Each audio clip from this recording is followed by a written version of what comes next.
കുട്ടി? സാറ് പറഞ്ഞത് കേട്ടില്ലേ? കതക് തുറക്കാൻ. തുറക്കാനാ പറഞ്ഞത്. തുറക്കാം.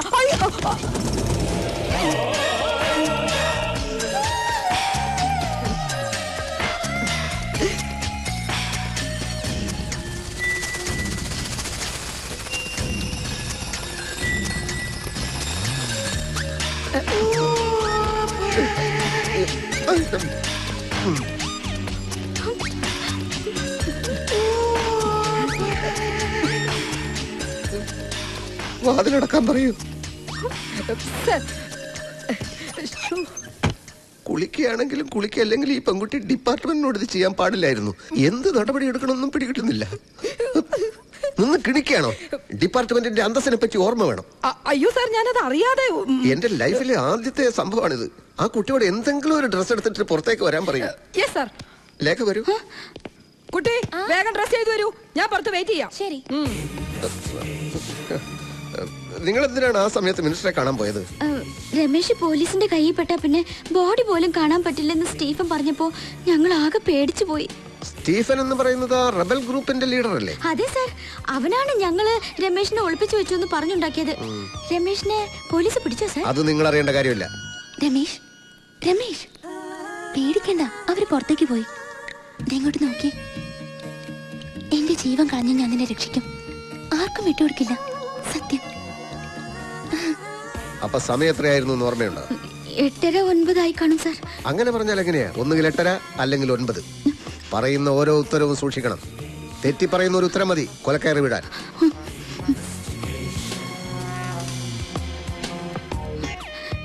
എനിക്ക് കൃത്യമായി ഓർമ്മയില്ല സാർ. ഇന്ന് ഈ രാത്രിയിൽ സംഭവിച്ചൊരു കാര്യം ഏതാനും മണിക്കൂറുകൾക്കകം മറന്നുപോയി എന്ന് പറഞ്ഞാൽ ഞാനത് വിശ്വസിക്കണം അല്ലേ? സാർ ലേഖ മുറിയിലിരുന്നോളൂ. ശരി സാർ. ഞാൻ വിളിപ്പിക്കാം. ജോലി ഇരിക്കും.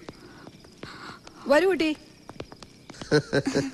കുളിക്കുമ്പോ കഥ തുറക്കാൻ പറഞ്ഞാൽ ഇങ്ങനെയാണോ ചെയ്യുന്നത്? അതും ബാച്ചലറായ എന്റെ മുമ്പില്? സോറി സാർ, പെട്ടെന്ന് എന്താ ചെയ്യേണ്ടെന്ന് അറിയാതെ ഞാൻ പേടിച്ചു പോയി. എന്തിനാ പേടിച്ചത്? അത്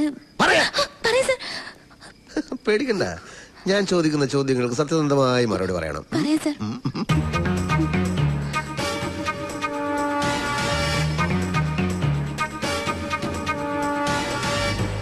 പേടിക്കണ്ട. ഇങ്ങനെ മാറ്റി മാറ്റി ക്വസ്റ്റ്യൻ ചെയ്യുന്ന ഞങ്ങളുടെ ഒരു രീതിയാ. രണ്ടാളും പറയുന്നതിന് വല്ല പൊരുത്തക്കേടോ കള്ളത്തരോ ഉണ്ടോന്ന് അറിയാനാ. ഈ പറഞ്ഞതെല്ലാം സത്യമാണല്ലോ? അതെ സർ. ഒരു മാറ്റമില്ലല്ലോ? ഇല്ല. എക്സ്ക്യൂസ് മീ സർ, പ്രിൻസിപ്പൽ അച്ഛൻ തിരുമേനെ കാണാൻ പോയിട്ട് ഇതുവരെ വന്നിട്ടില്ല. സമയം ഒരുപാടായി. ഇനി എന്തെങ്കിലും ചോദ്യം ചെയ്യാനുണ്ടെങ്കിൽ നാളെ നേരം വെളുത്തിട്ട് പോരെ സർ? അത് നിങ്ങളാണോ തീരുമാനിക്കുന്നത്? ഇവരെ കസ്റ്റഡിയിൽ എടുക്കാനാണ് ഞാൻ വന്നത്. അയ്യോ സർ, പ്രിൻസിപ്പൽ അച്ഛൻ വന്നിട്ട് ഇവരെവിടെ വേണമെങ്കിലും കൊണ്ടുവരാം സർ. ദേവി ഇത് ഈ രാത്രിയിൽ ഹോസ്റ്റലിൽ അന്തസ്സിന്റെ പ്രശ്നമാണ്. ഞങ്ങൾ ഇവിടം വിട്ട് എങ്ങോട്ടും പോവില്ല സർ.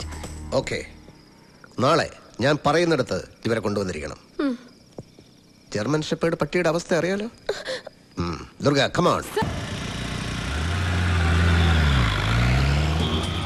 മേരി മാഡത്തിന്റെ മുമ്പിൽ കൂടി ഹോസ്റ്റലിൽ നിന്ന് ഇറങ്ങിയപ്പോ എന്റെ ശ്വാസം നിന്ന പോലെ ആയിപ്പോയി. ജസ്റ്റ് എസ്കേപ്പാ. ഈശ്വരൻ കാത്തു. പറഞ്ഞ ഒക്കെ തന്റെ അമ്മ ഓർത്തിട്ടാ. തന്നെ കണ്ടില്ലെങ്കിൽ ചത്തുകളയെന്ന് പറഞ്ഞു അറിഞ്ഞതുകൊണ്ടാ ഞാൻ ഈ റിസ്ക് എടുത്തത്. അമ്മ എന്തെങ്കിലും കടുങ്ക ചെയ്യുന്ന എന്റെ പേടി. താൻ ടെൻഷൻ അടിക്കാതിരിക്കടോ, ഒന്നും ഉണ്ടാവില്ല.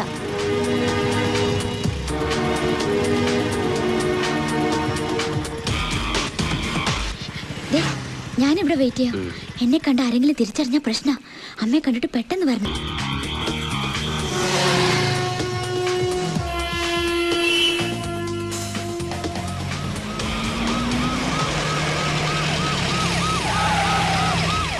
ഹലോ. പേടിക്കണ്ട പേടിക്കണ്ട. I M CI Vignesh. ഇവിടെ വരുന്നവരെയും പോകുന്നവരെയും നിരീക്ഷിക്കാൻ വേണ്ടി ഞങ്ങൾ ഈ പരിസരത്ത് പോലീസിനെ ഏർപ്പാടാക്കിയിട്ടുണ്ട്. ഒന്ന് ചെക്ക് ചെയ്യാൻ വേണ്ടി ഇറങ്ങിയതാ. കുട്ടിയതാ.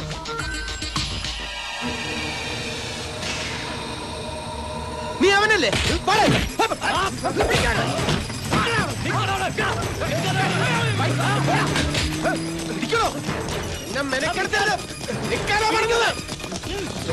വേഗം പിടികിട്ടി പിടിക്കിലാകാരെ പിടിച്ചത്.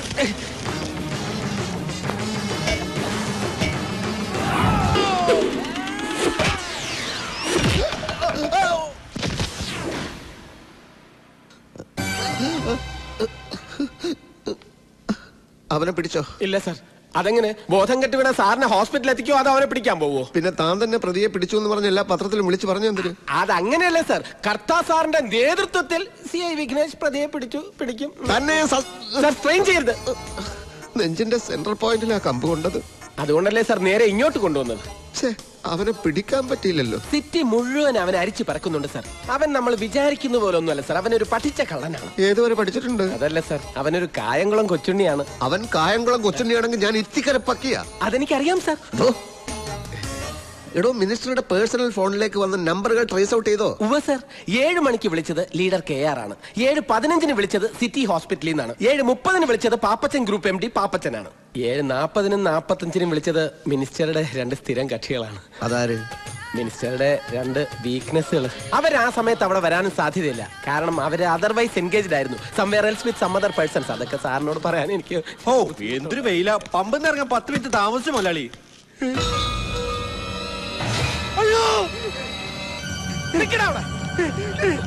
എന്നെ ഒന്നും ചെയ്യില്ല സാറേ, ഞാനൊരു തെറ്റ് ചെയ്തിട്ടില്ല. പിന്നെ നീ എന്തിനാടാ ഓടിയത്? പേടിച്ചിട്ടാ.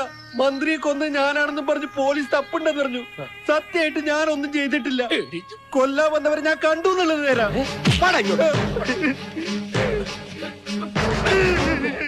പുതിയൊരു തെളിവ് കിട്ടിയിട്ടുണ്ട് സാർ. മിനിസ്റ്റർ കൊന്നയാളെ ഇവൻ കണ്ടു. എന്താ നിന്റെ പേര്? അറുമുഖൻ. ഓ, മിനിസ്റ്ററുടെ കുക്കായിരുന്നു അറുമുഖൻ. നീ എന്തിനാ ഇവിടെ വന്നത്? ജോലി ചെയ്യുന്ന പമ്പിലെ മുതലാളി പനിയായിട്ട് കിടക്കുന്നുണ്ട്. തൊട്ടടുത്ത മുറിയില, മുറി മാറി കേറിയതാ. നടേശൻ മിനിസ്റ്ററെ കൊല്ലാൻ വന്നവരെ നീ എങ്ങനെയാ കണ്ടത്? അത് ഇവനെ വിശ്വസിക്കരുത് സാർ. ഇവന്റെ സംസാരം കേട്ടിട്ട് ഇവനും കൊലപാതകത്തിൽ പങ്കുണ്ട്. ഇല്ല സാർ, മിനിസ്റ്റർ മരിക്കുന്നതിന് 2 ദിവസം മുമ്പ് എന്റെ കരണക്കുറ്റിക്ക് അടിച്ചാ അവിടുന്ന് ജോലിയിൽ നിന്ന് പുറത്താക്കിയത്. പെങ്ങടെ കല്യാണത്തിന് കുറച്ച് കാശ് കടം ചോദിച്ചു എന്നല്ലാതെ മറ്റൊരു തെറ്റ് ഞാൻ ചെയ്തിട്ടില്ല. മിനിസ്റ്റർ മരിച്ചന്ന് രാത്രി അങ്ങോട്ട് കാറ് പോകുന്ന കണ്ടു. മുഖത്ത് നോക്കി 2 വർത്താനം ചോദിക്കാൻ ചേട്ടാ ഞാൻ അങ്ങോട്ട് കയറി ചെന്നത്. എന്നിട്ട് അപ്പോ പെട്ടിക്കടയുടെ മുന്നില് പോലീസ് ജീപ്പ് കിടക്കുന്ന കണ്ടു. പോലീസ് ജീപ്പോ? അതെ സാർ. നീ കണ്ടോടാ? കണ്ടു സാർ. ചുമ്മാതെ കള്ളം പറഞ്ഞ ഇടിച്ചു നിന്റെ കൂമ്പിളക്കം. നീ കണ്ടോടാ? കണ്ടോടാ? താനൊന്ന് അടങ്ങടോ, അവൻ പറയട്ടെ. അല്ല സാർ, ഇവൻ പറയുന്ന കേട്ട പോലീസുകാരാണ് ഇത് ചെയ്തതെന്ന് തോന്നും. പോലീസുകാരെന്താ ഇതിന് മോശാണ്? അയ്യോ, പുള്ളിയോ? പോലീസുകാർ ഒരുപാട് തല്ലിയല്ലേ?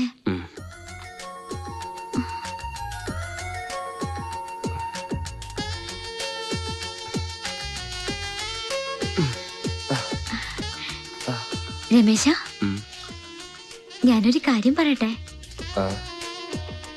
ആണുങ്ങളെ ഒന്നും വിശ്വസിക്കാൻ കൊള്ളില്ലെന്നായിരുന്നു എന്റെ വിചാരം. പക്ഷെ ഇപ്പോ തന്നെ ഇത്ര അടുത്ത് പരിചയപ്പെട്ടപ്പോ I think you are a gentleman. Leader KRന്റെ കൊച്ചുമോൾക്ക് ആദ്യമായിട്ട് ഇങ്ങനൊരു ഫീലിംഗ്. മനസ്സിന്റെ പിടി വിട്ടുപോകുമെന്നൊരു തോന്നൽ. അതുകൊണ്ട് ഞാനൊരു കാര്യം തീരുമാനിച്ചു. തന്നെ ഇനി ഇവിടെ ഇങ്ങനെ നിർത്തിയാൽ ശരിയാവില്ല. ഞാൻ പറഞ്ഞില്ലേ, എന്റെ അമ്മയെ ഓർത്തിട്ടാ. ഇല്ലെങ്കിൽ ഞാൻ എപ്പോഴേ ഈ നാട് വിട്ടേനെ. പേടിച്ചു പോയോ? ഞാൻ ചുമ്മാ പറഞ്ഞതാ. രമേശൻ എങ്ങോട്ടും പോണ്ട. സത്യം പറഞ്ഞ തന്നെ കാണാതിരിക്കാൻ പറ്റാത്ത അവസ്ഥയിലാ ഞാൻ. താൻ എന്നും എന്നോടൊപ്പം ഉണ്ടാവണമെന്നൊരു തോന്നൽ.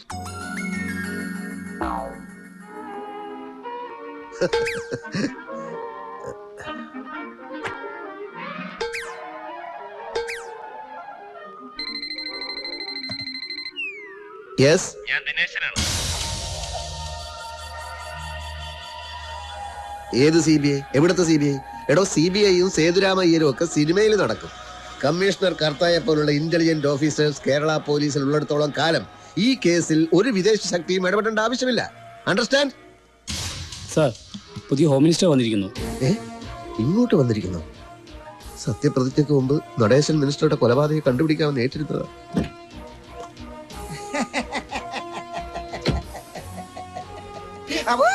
സുഖം തന്നെ അല്ലേടോ സാർ? ഒരു മുന്നറിയിപ്പില്ലാതെ പെട്ടെന്ന് ഇങ്ങോട്ട്. മിനിസ്റ്റർ തങ്കപ്പൻ അങ്ങനെയാണ്, സുനാമി പോലെ വരും പോകും. പോലീസ് ഡിപ്പാർട്ട്മെന്റ് എപ്പോഴും സ്മാർട്ടിഫിക്കേഷൻ ആയിരിക്കാൻ വേണ്ടിയുള്ള ഒരു സ്ട്രാറ്റജിയാണ്. സ്ട്രാറ്റജി അങ്ങനെയാണ് പറയാൻ വന്നതും. സാർ, അകത്തോട്ടിരിക്കാം. അയ്യോ, വൈ നോട്ട്? എനിക്കങ്ങനെ തന്നിൽ താഴ്ന്നവരെന്നോ വലിപ്പ ചെറുപ്പ വ്യത്യാസമോ ഒന്നുമില്ല. എവിടെ വേണമെങ്കിലും ഇരിക്കും. താനിരിക്കും. വാടോ, പറഞ്ഞിരുന്നെങ്കിൽ ഞാൻ അങ്ങോട്ട് വരുമായിരുന്നു sir. It is okay. By the by, case അന്വേഷണത്തിനിടയിൽ നിങ്ങൾ തല്ലുകൊണ്ട് ദുരിതാശ്വാസ ക്യാമ്പിലായിരുന്നെന്ന് കേട്ടല്ലോ. അല്ല, ഞാൻ ഹോസ്പിറ്റലിലായിരുന്നു സർ. യെസ് യെസ്, അത് തന്നെ ഞാൻ ഉദ്ദേശിച്ചത്. ഈ പാർട്ടി ഹൈക്കമാൻഡിന്റെയും കൂട്ടുകക്ഷികളുടെ നിർബന്ധം സഹിക്കാനാവാതെ വന്നപ്പോ ഞാൻ മന്ത്രി ആയെങ്കിലും നിങ്ങളെപ്പോലുള്ള പോലീസുകാരൊക്കെ എനിക്ക് മറക്കാൻ പറ്റുമോ? ഞാൻ നിങ്ങളെ നേരിട്ട് കണ്ട് അഭിനന്ദിക്കാൻ വന്നാണ്. എന്റെയും എന്റെ പാർട്ടിയുടെയും എല്ലാമായ നടേശൻ സാറിന്റെ ഘാതകനെ കണ്ടുപിടിക്കുന്നതിൽ കമ്മീഷണർ വളരെ ദൂരം മുന്നോട്ട് പോയിരിക്കുന്നു എന്ന് രാവിലെ DGP വിളിച്ചു പറഞ്ഞു. അറിഞ്ഞ ഉടനെ ഹോസ്പിറ്റലിലേക്ക് പുറപ്പെട്ട. അപ്പൊ ഞാനാ പറഞ്ഞ ഡിസ്ചാർജ് ആയി വീട്ടിലുണ്ടെന്ന്. ആ ഹാപ്പി ന്യൂസ് കേട്ടപ്പം സന്തോഷമായി സർ. സാറിനെ അറിയിക്കേണ്ട, മിനിസ്റ്റർ തന്നെ നേരിട്ട് പറഞ്ഞോളാം പറഞ്ഞു. മണ്ണെണ്ണ കലർത്തിയ പെട്രോൾ ഒഴിച്ച ഓടി അലർന്ന ഓട്ടോറിക്ഷ നിങ്ങൾ അന്ന് പറഞ്ഞപ്പോ ഞാൻ നിങ്ങളെ പുറ്റിച്ചു. പക്ഷെ ഇപ്പൊ I am understand you are very violent. Intelligent എന്നാ ഉദ്ദേശിച്ചത്. എന്തോ അതന്നെ. അപ്പൊ ഓട്ടോറിക്ഷ കണ്ടെത്തിയോ? കണ്ടെത്തി സർ. ഇന്ന് രാവിലെ ഡ്രൈവറെ കസ്റ്റഡിയിൽ എടുത്തിട്ടുണ്ട്. അയാളെ ക്വസ്റ്റ്യൻ ചെയ്തോ? ചെയ്തു സർ. ഓട്ടോയിൽ വന്ന ആളെ തിരിച്ചറിഞ്ഞിട്ടുണ്ട്. ആരാണ് അയാൾ? സാറ് സംശയിച്ച ആള് തന്നെ. ഇനി എത്രയും പെട്ടെന്ന് പ്രതി അറസ്റ്റ് ചെയ്യണം സർ. ഞാൻ മന്ത്രി കസേരയിൽ കയറിയ ഉടനെ ഈ കേസ് തെളിയിക്കാൻ പറ്റിയാൽ അതെനിക്കൊരു ടാറ്റിഫിക്കേഷനാ. എന്റെ വക ഒരു പ്രൊമോഷൻ കമ്മീഷണർ കർത്താക്കി. സാർ, കർത്താ സാറിന്റെ കൂടെ ഇൻവെസ്റ്റിഗേഷനിൽ ആക്റ്റീവായിട്ട് ഞാനും ഉണ്ടായിരുന്നു. തനിക്കും ഉണ്ടോ പ്രൊമോഷൻ? Thank you, sir. എന്നും ഇങ്ങനെ വെറും CI ആയിട്ട് ഇരുന്നാ മതിയാ? ഒരു ASI ഒക്കെ ആവണ്ടേ? വള്ളറക്കടോ, വണ്ടി ഇറക്കടോ. താൻ ASI ആയാൽ എനിക്കത് വലിയ സാറ്റിഫിക്കേഷൻ ആയിരിക്കും. സർ, എന്നെ വിശ്വസിക്കണം സർ. ഞാൻ പറഞ്ഞതെല്ലാം സത്യമാണ്. ഓക്കെ. അപ്പൊ നന്ദിനി മിനിസ്റ്ററുടെ പേഴ്സണൽ ബംഗ്ലാവിൽ പോയിട്ടില്ല, അദ്ദേഹത്തെ കണ്ടിട്ടില്ല, അദ്ദേഹത്തിന്റെ കൊലപാതകവുമായി യാതൊരു ബന്ധവുമില്ല അല്ലേ? ഇല്ല സർ. വിഘ്നേഷ് സാർ, ഭാർഗവ അയാളെങ്കിൽ കൊണ്ടുവരും. ഇയാളെ അറിയോ?